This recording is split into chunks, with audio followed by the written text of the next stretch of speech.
بسم اللہ الرحمن الرحیم۔ السلام علیکم ورحمۃ اللہ وبرکاتہ۔ محرم میں روزہ رکھنے کی فضیلت۔ محرم کے روزے، آپ صلی اللہ علیہ وسلم نے فرمایا، رمضان کے بعد افضل ترین روزے اللہ تعالیٰ کے مہینے محرم کے ہیں۔ آپ صلی اللہ علیہ وسلم سے عاشورہ کے دن کے روزے کے بارے میں پوچھا گیا تو آپ صلی اللہ علیہ وسلم نے فرمایا، یہ پچھلے 1 سال کے گناہوں کا کفارہ ہے۔ سیدہ ربیعہ بنت معوذ رضی اللہ تعالی عنہ کہتی ہے کہ رمضان کے روزے کی فرضیت کے بعد بھی ہم عاشورہ کے دن روزہ رکھتے اور اپنے بچوں سے بھی رکھواتے تھے۔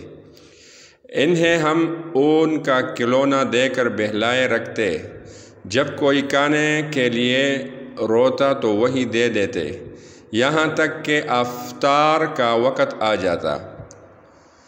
جب رسول اللہ صلی اللہ علیہ وسلم مدینہ تشریف لائے تو یہود کو یوم عاشورہ کا روزہ رکھتے دیکھا تو پوچھا، تم اس دن روزہ کیوں رکھتے ہو؟ انہوں نے جواب دیا، یہ عظمت والا دن ہے۔ اس دن اللہ تعالیٰ نے حضرت موسیٰ اور ان کی قوم کو نجات دی اور فرعون اور اس کی قوم کو غرق کر دیا، تو حضرت موسیٰ نے بطور شکر اس دن کا روزہ رکھا، اس لیے ہم بھی یہ روزہ رکھتے ہیں۔ رسول اللہ صلی اللہ علیہ وسلم نے فرمایا، موسیٰ سے تمہاری نسبت ہم سے زیادہ قریب ہے۔ اس لیے رسول اللہ صلی اللہ تعالی علیہ وسلم نے خود بھی روزہ رکھا اور صحابہ کرام کو بھی اس کا حکم دیا۔